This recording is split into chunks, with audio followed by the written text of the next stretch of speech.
Ini barusan Jogja gempa.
Baik, oke. Sudah istirahat kurang lebih 5 menit. Ini tadi ada 25-an yang masuk, ini baru 15, kemana yang lainnya ya?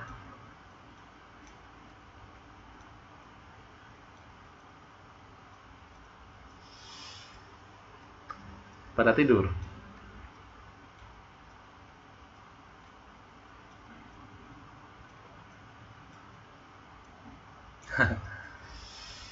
Oke.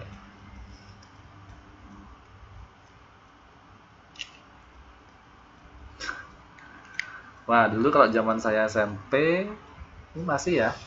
Kayaknya masih masih musiman kalau SMP dulu sampai guru tuh keluar kita masih nongkrong di kantin.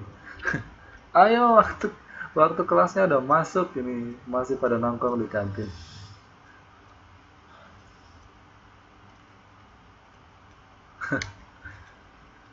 Tapi kalau sekarang zaman sekarang kayaknya nggak ada. Dulu kan saya SMP itu tahun berapa ya? SMP tahun 2003.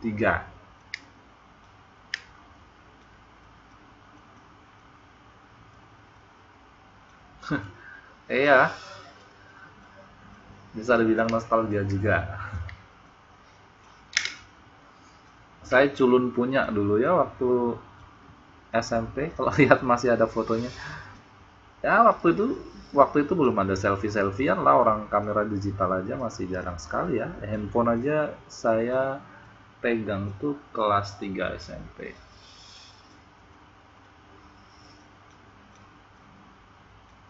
Jadi dokumentasi foto-foto tidak tidak sebanyak sekarang. Dia masih masih fotonya foto-foto manual itu yang pakai film roll. Dan saya masih nyimpan beberapa dan masya Allah saya culun sekali. Jadi kalau lihat itu sampai oh my god ini foto saya kok bisa begitu ya.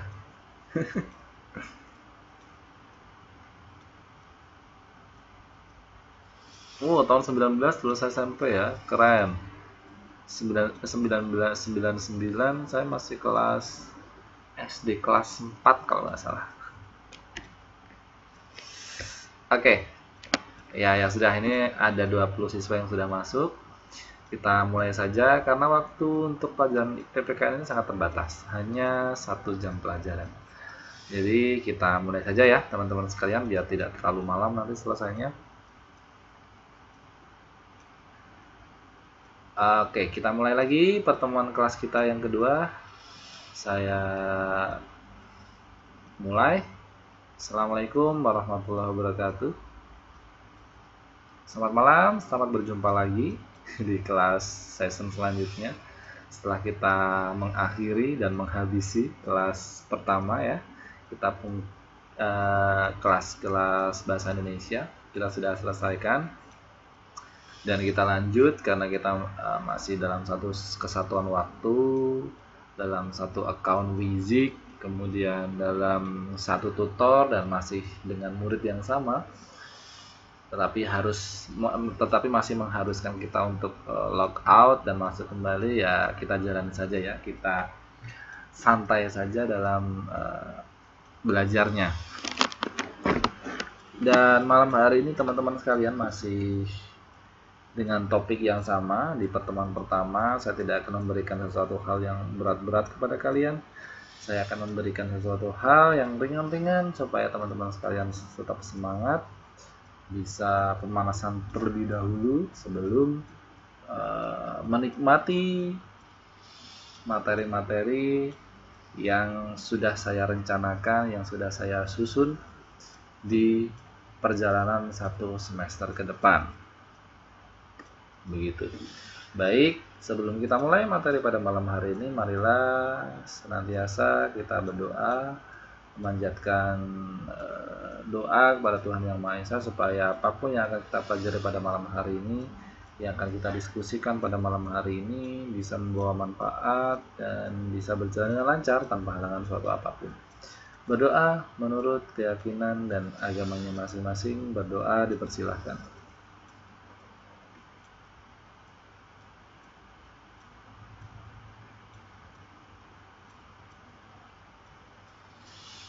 Berdoa selesai, ini kayaknya saya absen dulu ya.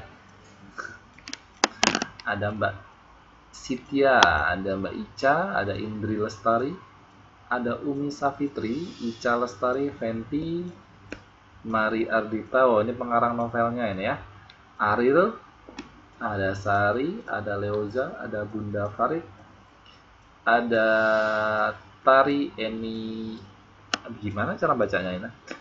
Tari Eniawe, Didi Ratnasari, Devivi Larasati, oh anak-anak wae, Wawan, ada Desi, ada Khalifa, ada Rara, ada Mutiara, Susi, kemudian Eka Purnamasari dan Lucian. Ada 22 siswa yang sudah hadir, sudah saya sebutkan satu persatu ya namanya ya. Oke, kita mulai saja. Ada yang tidak bisa dengar suara saya ya? Saya kira bisa dengar suara saya.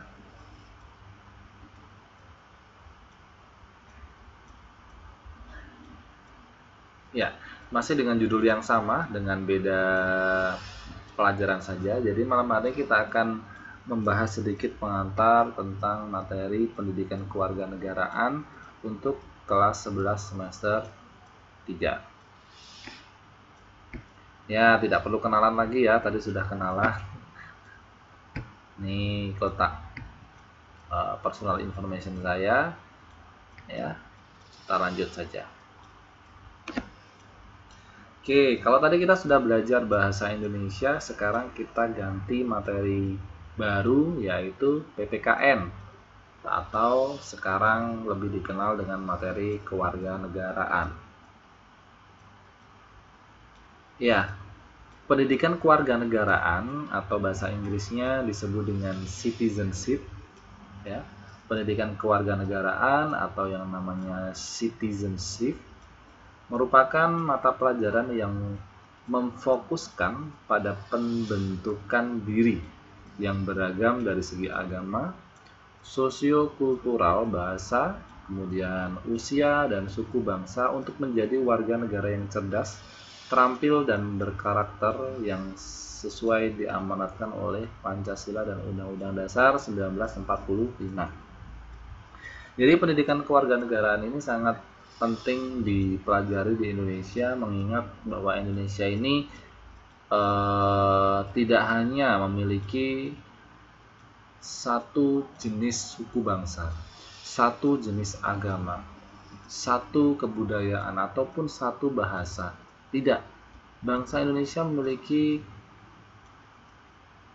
lebih dari satu agama yang disahkan, ratusan kebudayaan, ribuan bahasa, dan juga ribuan suku-suku bangsa. Oleh karena itu, pendidikan kewarganegaraan ini perlu dipelajari untuk membentuk warga negara Indonesia yang cerdas, terampil dan memiliki karakter sesuai dengan yang sudah dituliskan dasar negara kita, yaitu Pancasila. Cek. Halo? Gimana sekarang? Masih putus-putus? Sinyal saya merah ya?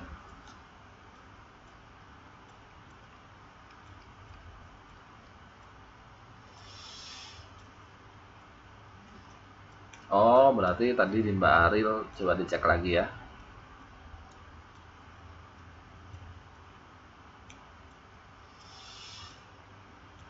Oke, saya lanjutkan. Nih, ini kalian perlu tahu sejarah dari pendidikan kewarganegaraan itu. Dulu, awal-awalnya, awal-awalnya pendidikan kewarganegaraan itu namanya civic education. Pendidikan tentang kewarganegaraan tapi menggunakan bahasa Inggris. Jadi awalnya pendidikan kewarganegaraan itu namanya civic education. Kemudian ada revisi, ada pembenahan kata atau perubahan nama mata pelajaran. Kemudian setelah civic education berubah menjadi pendidikan moral Pancasila.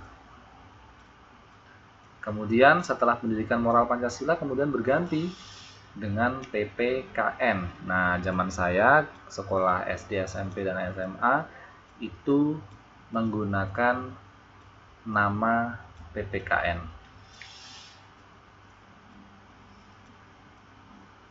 Dan sampai sekarang bisa kemudian ditetapkan mata pelajaran pendidikan kewargaan ini dengan nama pendidikan kewarganegaraan. Itu sejarahnya. Jadi dari civic education menjadi pendidikan moral Pancasila, kemudian berubah menjadi PPKN atau pendidikan Pancasila dan kewarganegaraan, sehingga terakhir itu berubah menjadi pendidikan kewarganegaraan yang dipakai hingga sekarang, ya. Itu sejarahnya. Pendidikan kewarganegaraan itu diartikan sebagai wahana atau tempat untuk mengembangkan dan melestarikan nilai luhur dan moral yang berakar pada budaya bangsa Indonesia yang bisa diharapkan dapat terwujud dalam bentuk perilaku kehidupan siswa sekalian, kemudian anggota masyarakat dalam kehidupan berbangsa dan bernegara. Jadi pendidikan PPKN itu sebenarnya hampir sama dengan materi sosiologi ya. Jadi masih berkutat kepada masyarakat, kita belajar masyarakat, kita belajar manusia yang tinggal di bumi ya.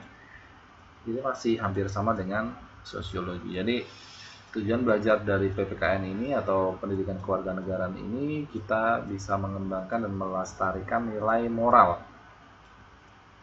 yang sejatinya nilai moral itu merupakan akar dari budaya bangsa Indonesia. Akar budaya timur, bangsa Indonesia masih menganut budaya timur yang memiliki nilai moral yang luar biasa luhur. Untuk itu dengan belajar pendidikan kewarganegaraan ini harapannya kita bisa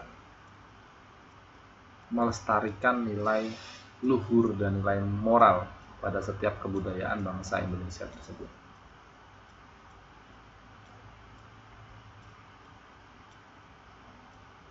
Nah, ini buku pegangannya teman-teman sekalian. Jadi gambar orang duduk di tengah-tengah sidang ya. Modul belajar mata pelajaran PKN kelas 11. Nah, nanti akan saya uploadkan setelah kelas ini berakhir. Jadi teman-teman sekalian bisa mendapatkan semua bukunya dengan cara mendownload dan bisa dibaca-baca dulu ya. Tujuan belajar pendidikan kewarganegaraan yang pertama bisa berpikir secara kritis, rasional, kreatif dalam menghadapi isu kewarganegaraan. Nah, teman-teman sekalian, mungkin ada teman-teman sekalian yang masih update tentang berita di Indonesia saat ini. Setelah kasus pencemaran pencemaran atau dugaan penistaan agama yang dilakukan oleh Gubernur DKI Jakarta, Basuki Cahayapurnama atau Ahok gitu ya. Ya, sekarang itu ini lagi booming lagi ya. Lagi booming lagi, kayaknya sedang balas membalas ya. Sekarang yang dihantam adalah umat muslim yang saat memberikan ceramah kemudian dirasa itu juga melakukan penistaan agama lain gitu ya, padahal sebenarnya enggak sama sekali, cuman ya itulah politik untuk mengalihkan isu-isu politik saat ini ya, yaitu kan sekarang lagi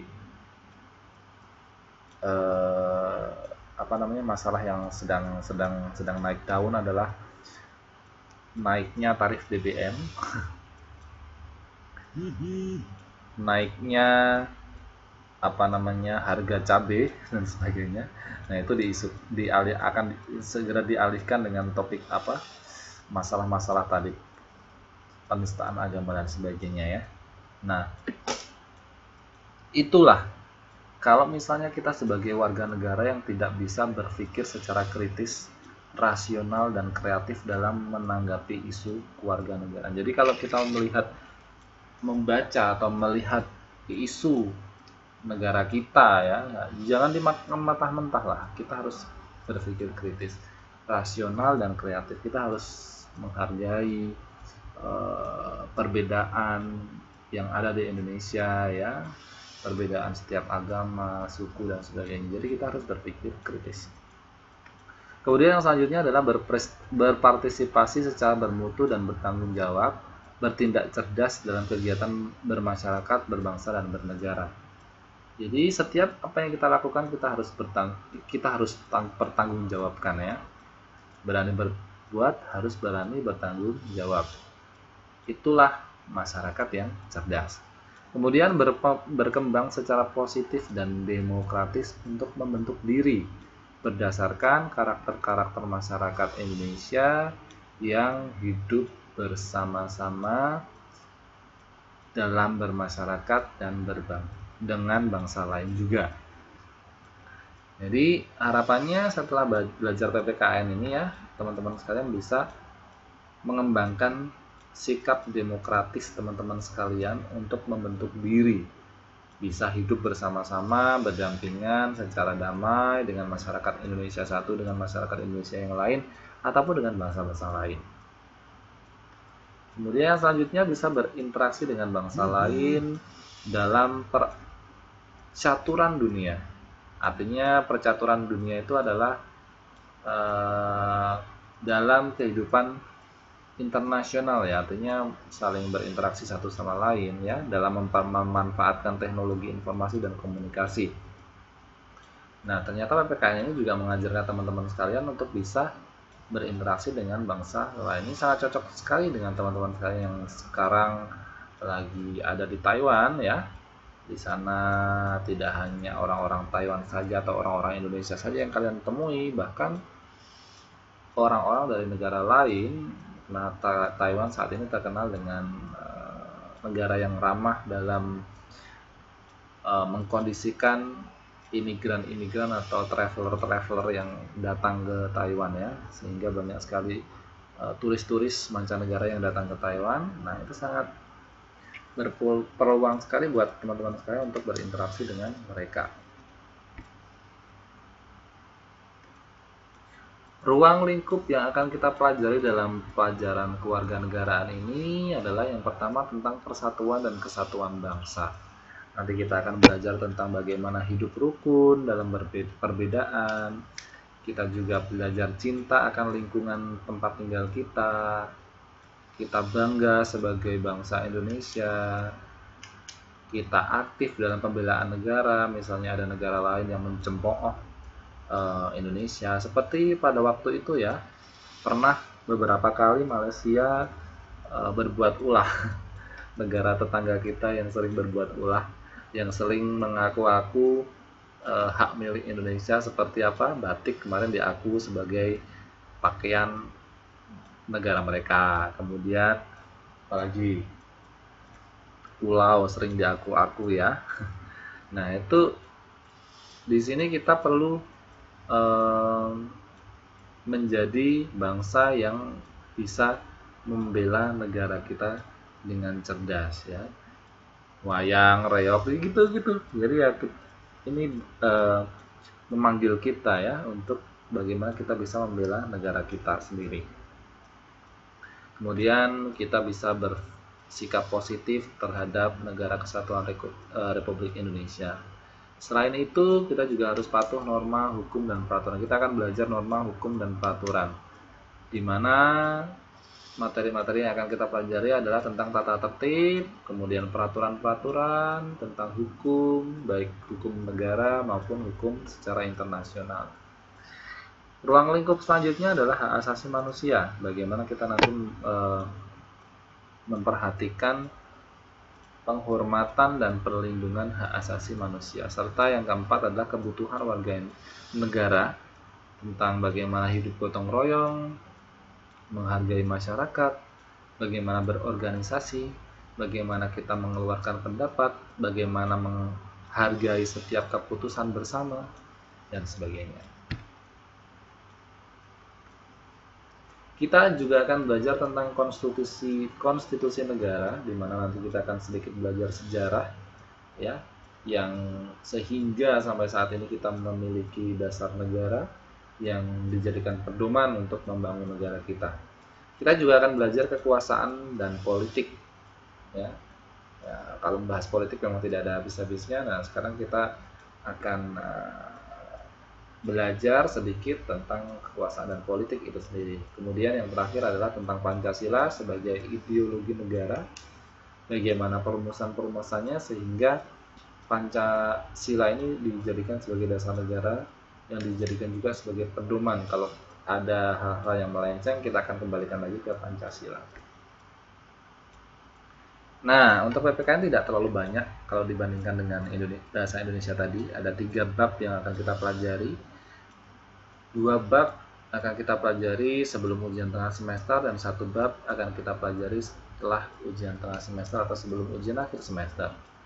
Bab apa saja yang akan kita pelajari? Yang pertama adalah tentang politik di Indonesia, budaya politik di Indonesia. Bagaimana sistem politik di Indonesia kita akan pelajari. Kemudian bagaimana budaya demokrasi dan keterbukaan serta keadilan, yang semuanya itu akan kita evaluasi. 2 bab awal untuk ujian tengah semester dan 1 bab terakhir di ujian akhir semester. Nah, ini saya kira sudah kita bahas ya. Jadi nanti harapannya setelah belajar PPKN kalian itu bisa mendeskripsikan ulang tentang budaya politik, tipe-tipe budaya politik yang ada di dalam masyarakat, kemudian bagaimana pengembangan budaya politik yang sehat, ya, bagaimana kalau kita itu terjun langsung dalam berpartisipasi dalam kegiatan politik dan sebagainya. Kemudian kita juga akan membahas, teman-teman sekalian akan setelah belajar PPKN kalian diharapkan bisa menjelaskan kembali tentang prinsip-prinsip demokrasi, ciri-ciri masyarakat yang demokrasi, ya. Kita tahu bahwa negara Indonesia adalah negara yang demokrasi. Nah, kenapa bisa sampai demokrasi, ya, demokrasi sampai sekarang ini ya bisa demokrasi? Ternyata ada sejarahnya. Kita akan bahas tentang Orde Lama, Orde Baru, reformasi, ya, begitu. Nah, kenapa saya bisa mengambil pelajaran PPKN teman-teman sekalian? Karena ini kan masih ada hubungannya dengan IPS ya, sosiologi, kemudian IPS kita membahas tentang politik, sejarah dan sebagainya. Saya mau mengambil ini ya, sehingga dari pihak akademik mempercayakan saya untuk memegang pelajaran PPKN ini karena memang masih satu rumpun dengan IPS atau sosiologi itu. Kemudian yang terakhir yang harus kalian kuasai setelah belajar PPKN ini adalah belajar tentang keterbukaan dan bersikap adil manusia satu dengan manusia lainnya di kehidupan berbangsa dan bernegara. Ya, bagaimana ketransparansian pemerintah gitu ya. Jadi kalau kita membicarakan keterbukaan, ya setiap orang harus terbuka, harus transparan gitu ya. Kalau misalnya menaikkan, ya, misalnya pemerintah menaikkan harga cabai, menaikkan harga listrik, atau menaikkan harga BBM, jadi harus ditransparansikan, harus diutarakan kenapa ini dinaikkan. Apakah untuk membantu utang negara yang semakin banyak untuk melunasinya, itu ya. Jadi harus transparan. Kalau tidak transparan, ya tentu saja akan menimbulkan banyak sekali pertanyaan, sehingga tidak perlu bertanya banyak kalau banyak sekali yang demo seperti sekarang ya. Kemarin itu mahasiswa pada demo, ya itu salah satu bentuk transparansian, kurang transparansian atau tidak transparansian pemerintah dengan masyarakat, sehingga ya banyak sekali pertanyaan-pertanyaan yang kemudian timbul di dalam masyarakat, kenapa ini bisa begitu, kenapa begitu bisa begini, gitu ya, sehingga mereka demo. Ya, itulah pentingnya transparansi atau keterbukaan pemerintah ya terhadap masyarakat, atau manusia satu dengan manusia, individu satu dengan individu lain, itu perlu terbuka, transparansi. Kenapa sesuatu itu dilakukan, kenapa harga itu dinaikkan, kenapa BBM naik, kenapa listrik mau dinaikkan, kenapa subsidi dicabut dan sebagainya, itu harus perlu transparansi. Kalau tidak ada transparansi, itu akan menimbulkan pertanyaan dan akhirnya mungkin bisa berujung demonstrasi. Proses belajar saya kira masih sama dengan sebelumnya. Saya menggunakan metode ini ya, penjelasan tutor, pendalaman materi, diskusi, penugasan, ujian tengah semester, dan ujian mid semester. Untuk waktu belajar, teman-teman sekalian, setiap hari Jumat 1 jam pelajaran atau kurang lebih 40 menit setelah jam bahasa Indonesia. Proses penilaiannya sama, ada penugasan, ada mid semester, ujian akhir semester, dan diskusi. Oke, itu yang bisa saya sampaikan teman-teman sekalian, waktunya masih 5 menit. Ada yang mau ditanyakan? Ya, untuk materi pertama tidak usah lama-lama lah, yang ringan-ringan dulu. Itu tadi ya pembahasan untuk PPKN atau pendidikan kewarganegaraan. Saya kira cukup jelas. Dan saya harapkan teman-teman sekalian tetap semangat ya dalam belajar ya. Kita sudah mulai aktif belajar lagi. Baik teman-teman sekalian, saya kira itu yang bisa saya sampaikan. Saya berikan waktu lebih awal teman-teman sekalian untuk beristirahat. Kita sudah belajar selama kurang lebih 3 jam, ngobrol bareng ya, membahas topik bareng, menyetujui kontrak belajar sama-sama. Dari saya kurang lebihnya mohon maaf. Mari kita tutup pelajaran pada malam hari ini dengan berdoa menurut keyakinan dan agamanya masing-masing. Berdoa dipersilahkan. Berdoa selesai, mudah-mudahan ada manfaatnya. Habis ini akan saya uploadkan rekamannya ke YouTube dan akan saya share bersama dengan buku pegangan yang kalian butuhkan di semester ke depan ya. Baik, selamat malam, saya akhiri. Assalamualaikum warahmatullahi wabarakatuh. Selamat beristirahat dan salam semangat selalu. Sampai jumpa di pertemuan yang akan datang. See ya.